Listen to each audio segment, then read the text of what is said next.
And a hearty welcome to one and all. This is episode 201 of the Confessions of a Not So Dangerous Mind podcast. I'd like to thank you all for spending some of your Friday evening with me here in New York. If you check out this episode on the YouTube channel, enjoy it. Haven't done so already, please click like, subscribe, comment, share, turn on those notifications. Or if you catch this episode on the audio platforms such as Spotify or iTunes, same general rule applies. Click like, subscribe, share, and turn on those notifications.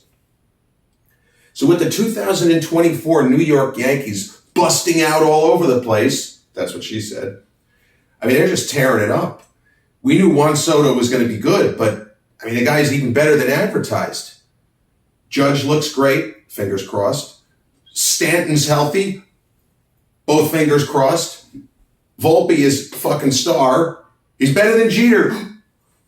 No, he's not better than Jeter, at least not yet. He's a better fielder than Jeter. How's that? The sabermetrics people would get on my case when I would say, well, you know, I think that Jeter's actually a good fielder. Hey, fuck you, he sucks. Every ball gets past him. He can't move to his left. Okay. These are the kinds of conversations circa 2006. A-Rod should play short. Send Jeter to third. Well, they're not going to do that. Why not? Fucking Steinbrenner, fucking asshole. I wish he'd sell a team, piece of shit. Nobody is happy. And that's one of the great things about fandom. It's not just the Yankees or the Mets or any team in any sport. When a team is terrible, you're pissed off all the time. You're downtrodden, you're depressed. Every loss is a gut punch. But when the team is great, it's pretty much the same thing. Go on Yankee message boards right now. Go to Talking Yanks or River Avenue Blues. It ain't called River Avenue Blues for nothing. It's a lot of, what do we used to call it? Hanging crepe. It's a lot of crepe hanging. No one is ever happy. When the Yanks won the World Series in 1998, this is a true story, and there are Gen X fans that will back me up on this if they're from New York. The Yankees sweep the Padres to win the 1998 World Series. They were 114-48 in the regular season. They only lost 3 games in the playoffs. No, 2 games. They swept Texas 3. They beat the Indians in 6, tough series. And then they swept the Padres. So as we're all celebrating the 4-game sweep, the Yankees win their, at the time, 24th World Series championship. We're listening, my dad and I were listening to WFAN. Steve Summers, the schmoozer, is on the air. Now, he hated the Yankees. He loved the history, but he grew up a San Francisco Giants fan, and he was old enough to remember Bobby Richardson fucking up and standing in a place that he shouldn't have been standing before a pitch was delivered. He wasn't ready for the pitch to be delivered. And Willie McCovey hit what should have been a game-winning, World Series-winning, 1962, 2-run single into where there's no version of reality in which a second baseman is standing there. And Bobby Richardson fucked up. He lost his head, and he was like kicking at the dirt. He was out of position. McCovey hit the ball right to him. So Summers was still pissed off about that 36 years later. One of the most iconic callers ever to any talk radio, sports talk show, Jerome from Manhattan. The Yankees have won their 2nd World Series in 3 years. They just won 125 games. And he gets on the phone screaming about how there's no way they're going to win it next year. I'm so disgusted. I hate this team. Well, if that ain't sports fandom for you. So me, I grew up when I was very small. The Yankees were good. They were almost great, but the playoff structure was not in our favor. There were only 4 playoff slots. You had to win the division. There's no wild card. And the Yankees had a number of teams in the 80s that missed the postseason, would have made it. They would have at least gotten a knockout game, if not an actual wild card, if they had the same rules back then. But there wasn't any reason for them to have the rules back then. The wild card and the continued adjustments to that structure happened because of 30 years ago, the strike. Tried to do something to drum up fan interest, and it worked. Unfortunately for me, my Yankee fandom was at its peak when the franchise was at its lowest ebb. I watched every pitch of every game if I was home in their two worst seasons, 1990 and 1991. Ironically, though, 1991 looked like it was going to be, it had the chance to be a good season. They were starting to show some signs of life. They brought up some young pitchers. Only one of the young pitchers ended up being any good, Scott Kamieniecki. He had a decent career, but mostly not with the Yankees. I want to say Cammy might have made an all-star team, but he at least was a serviceable major league pitcher. The other two kids they brought up, Wade Taylor, great stuff, didn't have a very good career, and Jeff Johnson, another guy who seemed to have good stuff, terrible. After a certain point in time, it was like he was throwing batting practice. But Bernie Williams arrived in the summer as the team was still playing pretty well. You go back to earlier in the season, it looked like it was going to be a lost season. They're 13-23 after 36. And then they started to play really good baseball. And over the next 51 games, that's almost a third of a season. In almost a third of a season, the 1991 Yankees, the lineup, let me see if I can remember the lineup. Steve Sax leading off. Alvaro Espinoza hitting second. Don Mattingly hitting third. He was already, unfortunately, well past it. He was always injured. His back was fucked up. He was 29 years old. He was more or less. He really didn't do very much that year. Mattingly at third. Mel Hall at cleanup, the notorious MHJ. Kevin Moss hitting fifth. Another guy that looked like he was going to be great. Matt Noakes hitting sixth. Good hitting catcher. Not a good catcher. Good hitter. Jesse Barfield hitting seventh. Jesse Barfield was the kind of guy on a better Yankees team would have been a fourth outfielder, an occasional pinch hitter when a tough lefty was on the mound. Is Jesse Barfield? You could Google this. Top 5 greatest outfield throwing arms ever. Jesse Barfield had a howitzer cannon attached to his right side. He threw the ball like 100 miles an hour from the outfield. He once threw a guy out when what the hell was it? It wasn't that he kicked it. He threw a guy out trying to score from third on a base hit. Like, he just did shit that was impossible. That's how good of an arm Jesse Barfield had. Now, he could hit home runs. He was a .230 guy who could hit homers, didn't draw enough walks. And batting eighth, we had Pat Kelly, not so good. And I'm not sure who hit ninth. But they didn't have any stars. They had a lot of guys who would have fit in on later Yankees teams of the 90s when they got good. Fourth outfielders, utility infielders. Alvaro Espinoza was a great fielding shortstop, but the sport of baseball had begun to evolve. And a .230 to .260 singles hitter who can't run and doesn't walk does not hit home runs. That player was no longer a viable long-term starter at shortstop. Whereas the previous generations, you had guys like Mark Belanger, a .240 singles hitter, but Belanger at least could draw some walks. The Mets had Rafael Santana. The Mets would have Ray Ordonez, a shitty hitter, didn't walk, didn't hit any homers, but an absolute magician with the glove. That player doesn't exist anymore.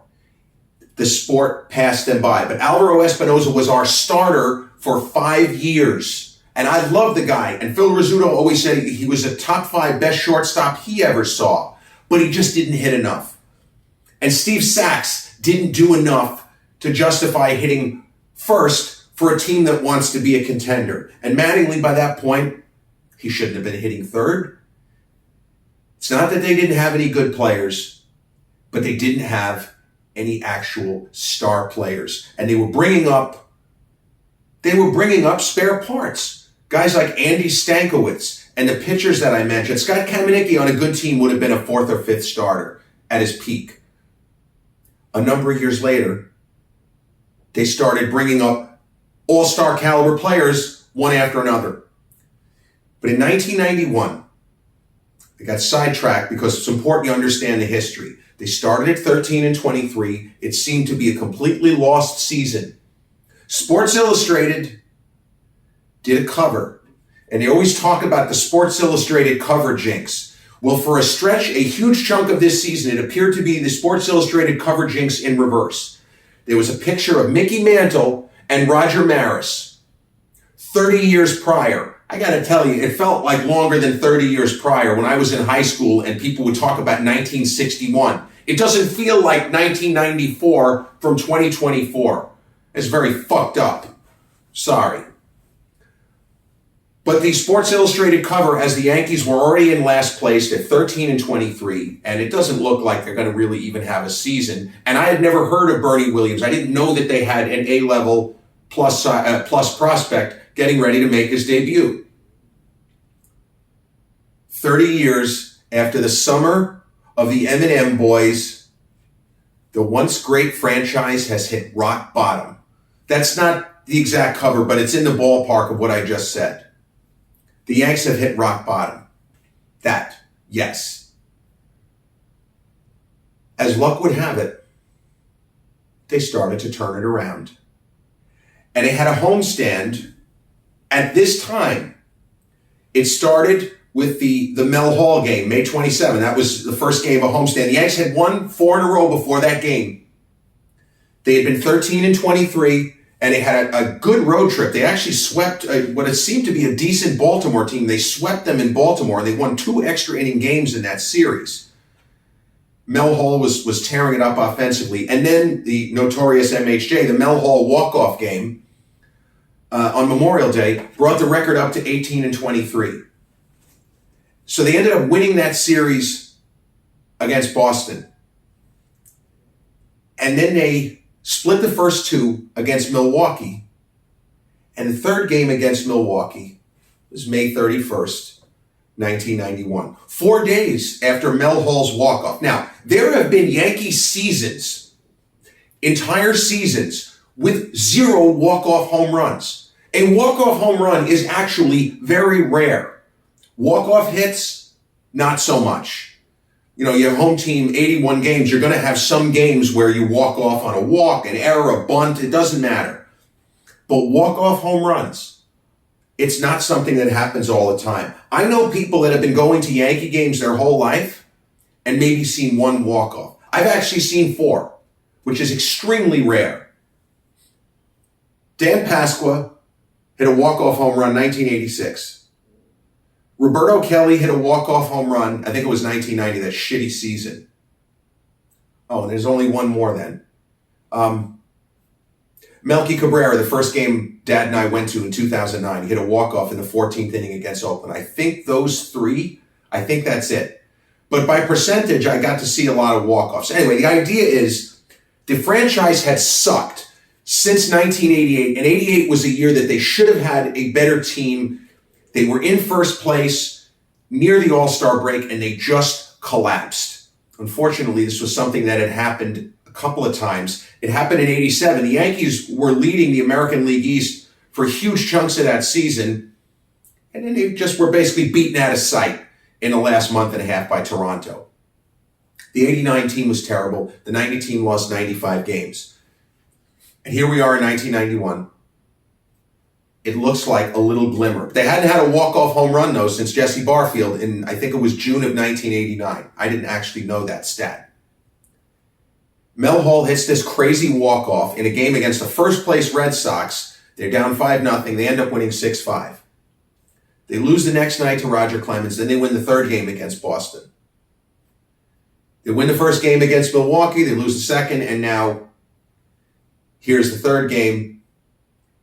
And Jesse Barfield walks it off in a kind of game where if it's September, if it's a pennant race, if it's a postseason game, this game 33 years ago today, May 31, 1991, would be an iconic game if it had happened at a different time in a different season. The Yanks got good pitching. I think Pascual Perez didn't last very long. He had arm issues. The Yanks were down a run. In the 8th inning, it was either 1-0 or 2-1. And Roberto Kelly got on and stole second, got on with 2 outs, stole second, and he created a run. Steve Sachs, who was a good hitter, shoots one into right field. And Roberto Kelly could run like the wind. He's the guy we traded for Paul O'Neill, a trade that I thought was terrible when it happened. It turned out to be maybe the best trade in Yankee history other than Babe Ruth. I mean, it's certainly in the conversation for best trades the Yanks have ever made. But Roberto Kelly, terrific outfielder, terrific offensive player, didn't hit quite enough home runs. He was a 15 home run guy, not a 30 home run guy. He never projected to be anything more than a 15 home run guy. Could steal 30 to 40 bases, hit 300. He was a all-star caliber player, but he wasn't Paul O'Neill.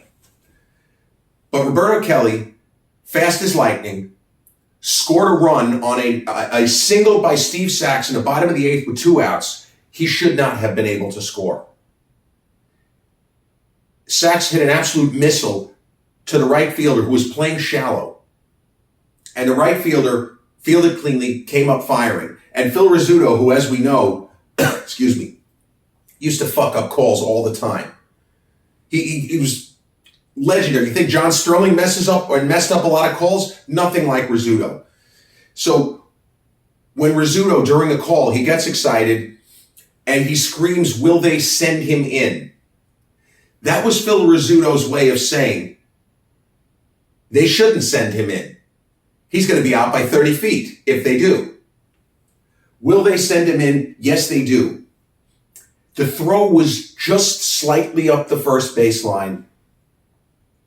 And Roberto Kelly rolled all the way, because as long as you touch home plate, you can go wherever the fuck you want.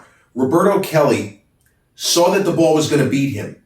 And he went as far to the right as he could, gambling that he was going to be able to calculate the exact proper angle to slide where his fingers would touch home plate.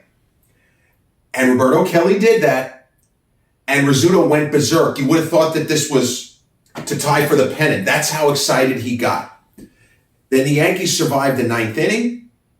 The top of the 9th, the Brewers didn't score, and there was a sense that somebody on the Yankees was going to hit a home run. The Brewers had a pitcher out there, Chuck Krim. He was okay. He wasn't that good. He did not have great stuff. He threw he had a kind of over-the-top motion. The pitchers, the batters always had a good look at the ball.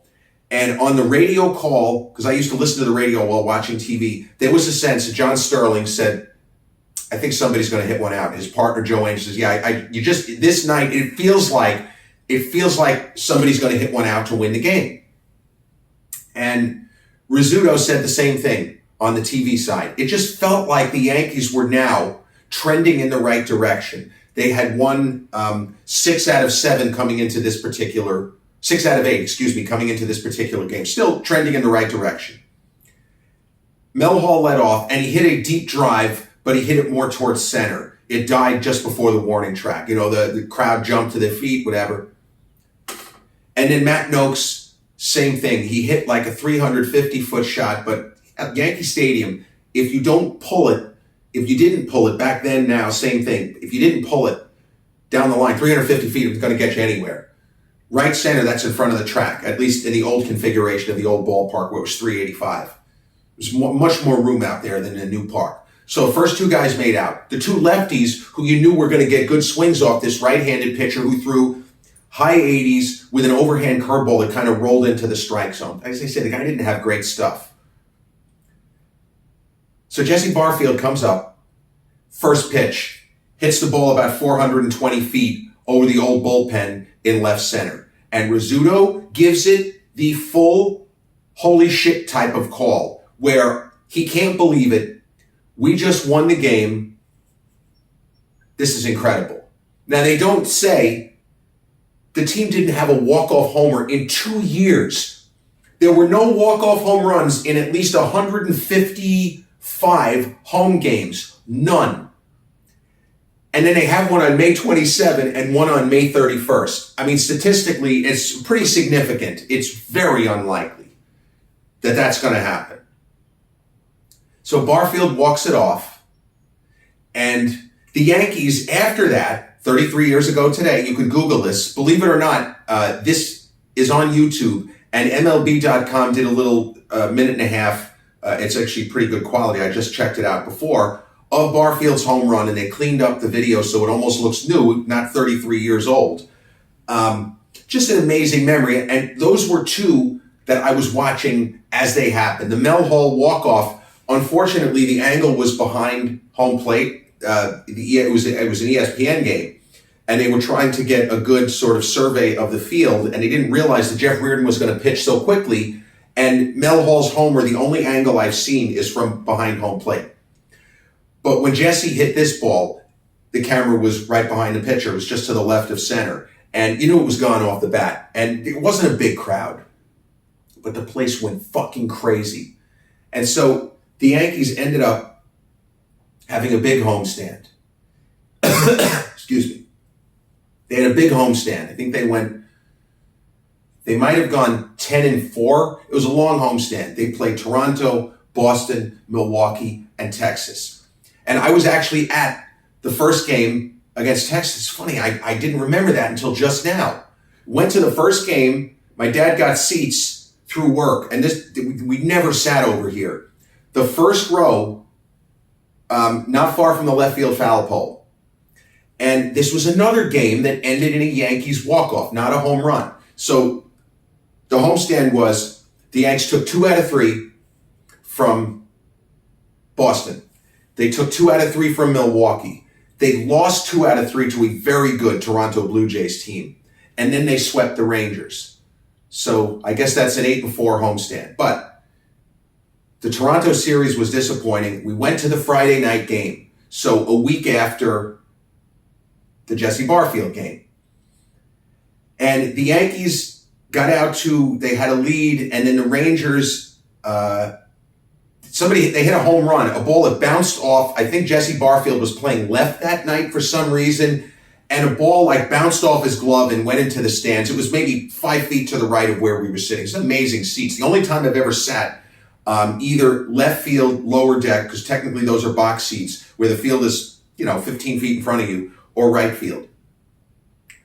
But that game, it ended up the same thing as the 8th inning in the Jesse Barfield walk-off game 33 years ago today, where the Yanks had a man on second, Steve Sachs, and Don Mattingly was at the plate. And Mattingly hit a single, just a routine single, and the right fielder was actually Ruben Sierra, future Yankee star, and a guy who seemed to be on track for the Hall of Fame. And even though he hit well over 300 homers, he didn't have a Hall of Fame career. Second half of his career, he really didn't do as much as he should have. But Ruben came up firing. Steve Sachs slid around the tag, and the Yanks had another walk-off win on the same homestand. 3 walk-off wins in an 8-day stretch now. And the place went crazy. It was, because that was a Friday night, it was a big crowd. And big crowds make a lot of noise. You would have thought you were at a playoff game. It's probably about 35,000 there, because the team had started to play better. They'd started to hit and started to play better, and there was some excitement building. The young player they had brought up, Pat Kelly, another guy who, there was a different time in history where Pat Kelly would have been an everyday player, but the game had moved past a second baseman who is a 260 singles hitter, who doesn't draw walks. Even if he's an incredible fielder, as Pat Kelly was Gold Glove caliber, he was a great second baseman. He just didn't hit enough, and he didn't draw enough walks to justify being a second baseman. So they end up winning this game. Place goes crazy. A Don Mattingly walk-off, unbelievable. We're going nuts. And we're actually at the game with 2 of my friends, the Steenkamp twins. Those of you from Massapequa might be tuning in. Frank and Tom are with us at this game. Had a great night. We had the food and everything. My dad, of course, insisted on paying for everything. So I don't, boys, you don't have to worry about it, because they brought money. He says, no, please, please, please. You're my guest, let me treat. That kind of thing. And of course, my father was younger then than I am now. Even though his hair was all gray, I thought he was 49, but to me that was, when you're 17, that's pretty old, right? When we left the park, though, and they weren't necessarily my friends, big Yankee fans, but the excitement of the game, it's hard not to get into it and to pick up the excitement of the crowd. Even if I remember a Met friend who got incredible seats to Game 4 of the 2017 American League Championship Series. And he talked about how it was the most exciting game he'd ever been to, even though he wasn't rooting for the Yankees. When the Yanks made that comeback in the 8th inning, he said you just couldn't help but get into it. It's just, in the best sense, it's infectious. So what Dad said, now bear in mind, I'd never been through a real pennant race as a fan. 85 was close, but I was 11 years old. Sorry, still dealing with a little bit of laryngitis. I apologize for coughing. But I hadn't experienced a true pennant race like 77, like 78, even like 1980, where the Yankees ended up going to 103 wins and the second place team had 100 wins. Like, what the fuck? What a ridiculous. Imagine you win 100 games, you don't even get a playoff game, nothing. You're on the golf course the next day. Great. But what Dad said when we left the park, think about how much baseball. He'd been a fan 40 years already. 1951, his first fan season. He says to me, he said, Jared, think about how excited we got. This team's not going anywhere. This is a second division club we're rooting for. Yeah, we can get excited, but let's be real.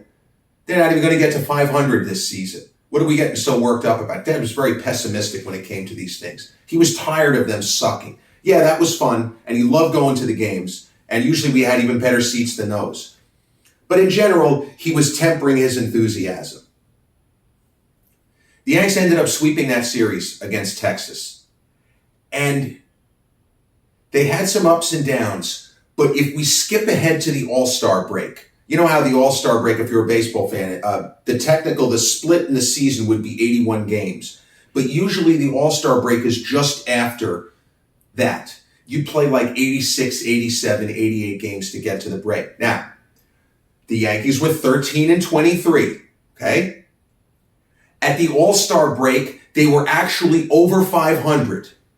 They were 44-43 after 87 games. What that means is this dog team that started 13-23 went 31-20 over almost a third of a season. 54 games is exactly 33% of the season. 51 games would be 30% of the season. So despite being shy and short at shortstop, at second, at first, I hate to say it, but Mattingly was not even a league average. He wasn't even close to league average first baseman. Guys were hitting home runs. He really didn't hit any homers. They were short in the starting rotation. They had one really good pitcher, Scott Sanderson. Bullpen was terrific. That's really how they did it. John Habian had one great year. That year, he was money. And they had Steve Howe, who was very, very good at that time, and Steve Farr, who was top-notch, all-star caliber. And Rich Monteleone. So Greg Cadaret. The bullpen was why. If they got a lead late, they generally held it. So they had this incredible run of going 31-20, and they're at the All-Star break over 500 in a season where everybody expected 95 losses like the previous year, as they had started the season 13-23. Bernie Williams had been called up, got his first major league hit. He wasn't quite ready. Bernie was only 22, wasn't quite ready. But this is where you get into organizational decisions and saying to yourself, where is this franchise going? Can we do better? The Yankees made a decision that Bernie Williams was going to be the center fielder of the future. It's not that Roberto Kelly wasn't a terrific player, because he was. He made 2 All-Star teams after he left the Yankees. Very good player. But that wasn't good enough. The Yankees were not going to continue to put this guy out there as a cornerstone of a franchise. That's not what they were about. And it isn't something I understood, and I get it now. You don't just want good players. You need great players. And the Yankees projected that Bernie Williams was going to be a great player. That era Yankee team didn't have any great players because Don Mattingly was already well past it because of the back injuries, which, he had it in 87, then he came back and had a big year in 89, but then 1990 hurt himself again, and he never hit the same way after that. They made the decision Bernie Williams was their guy. And they started thinking in terms of, well, eventually we're going to trade Roberto Kelly. And we didn't know this, but this was the organizational plan. And you see it. When the Yankees called Pat Kelly up, they wanted him to be a second baseman. But at a certain point, you can't have a second baseman who's hitting 240 any more than you can have a shortstop who hits 260 when neither one of them draws walks or hits home runs, or both. The Yankees projected Bernie Williams as a 5-tool player. At his best, he was close. He was more like 4.5. He had a good throwing arm, but he didn't have a cannon. The true 5-tool player exists more in theory than reality. Alex Rodriguez, yes, 5-tool player. But there aren't that many. But Bernie had the 4 tools that you would want. Run like the wind, hit like hell from both sides of the plate, hit for power, hit for average. He just didn't have, and he was a terrific fielder, won 4 Gold Gloves. He didn't have a great throwing arm. But that's how you engage in championship thinking. Championship thinking. And the Yankees, although they weren't anywhere close, championship thinking, forward thinking. We're going to move on from most of the people on this roster. We'll see who's left when the rebuild is complete. Now, I thought they were going for it that year, and going 31-20 over a 51-game stretch. I mean, that's a good stretch on a normal winning Yankee team. That's a 96 win pace, 95 win pace right there. Nothing wrong with that. But unfortunately, after the team was 44-43, they completely, utterly collapsed, and they still lost over 90 games. You're over 500 in July. You can't lose 91 games. That indicates the team quit on the manager. Absolutely quit on the manager. But for those weeks, and nobody was running away with the American League East, the Yankees had huge chunks of that season in June and July where they were within 3 games, 3.5 games, at one point 2.5 games of first. And it allowed me, for the first time, because now I was old enough, I wasn't being told at age 10, 1985, you got to go to sleep. I didn't get to watch most of the night games to completion. My dad was not a real martinet, but he didn't want me staying up until 10, 11 o'clock on school nights. And the Yankee games then actually still started at 8 o'clock. Now they start at 7. That was something George Steinbrenner made some adjustments that were actually good. But for those few weeks and that 51-game stretch where they played like a contending team, that was some really exciting baseball. And those walk-offs, 3 walk-off hits in an 8-game stretch. I was already going to be a Yankee fan for life. But the excitement of the early part of that season, even though it ended up being disastrous, it gave people like me hope. The Mel Hall walk-off, the Jesse Barfield walk-off, the Mattingly walk-off in a game we went to. It's the only game of that kind with that kind of hit that I think I ever went to, where the place went that ballistic when an all-timer like Mattingly got the game-winning hit. By 1993, the Yankees had rebuilt to a point where they were a title contender. And if there had been a wild card, they would have been the wild card. Not the expanded playoffs. They finished second behind Toronto, and but they had the next best record. They would have been the wild card that year if it had existed. And in 94, they were in first place when the strike happened.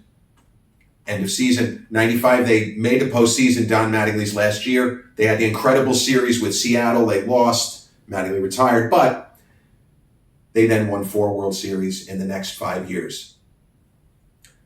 The fun, the excitement, and the fantasy, the dream of a pennant race, 17-year-old me, took a couple of years to become reality. But I'll never forget the excitement of May and June and into July of that season as this second division club played like winners for almost 1/3 of the 1991 baseball season. And Bernie Williams became even better than the Yankees projected. Oh, and who did they take in the next Major League Baseball draft? Derek Jeter, who fell into their lap. It was as if the baseball gods decided this once great franchise has sucked long enough. Mariano Rivera was a middling reliever with an elbow problem and all of a sudden came back from Tommy John surgery throwing 98 miles an hour with precision. Derek Jeter became even better than anyone projected. Jorge Posada became better than anyone projected. And Andy Pettitte, probably the third best left-handed pitcher in Yankees history behind Whitey Ford and Ron Guidry. They all exceeded expectations. They were all plus players who ended up even better than that. That's how you do it. The farm system doesn't just produce position players. Doesn't just produce fourth starters. They produce number one starters, and they produce all-stars, perennial all-stars. And that's how the Yankees got it back. That's how they got it back. They had to say goodbye to players like Jesse Barfield and, unfortunately, Don Mattingly. 33 years ago today, Jesse Barfield walked it off at the big ballpark in the Bronx, just 4 days after Mel Hall did the exact same thing. This has been episode number 201 of the Confessions of a Not So Dangerous Mind podcast. I'd like to thank you all for spending this Friday evening reverie, my Yankee fandom, with me. If you caught this episode on the YouTube channel, haven't done so already, please click like, subscribe, comment, share, turn on those notifications. Or if you catch this episode on the audio platforms such as Spotify or iTunes, same general rule applies. Click like, subscribe, share, turn on those notifications. I'll be back with episode 202 real soon. Until then, peace.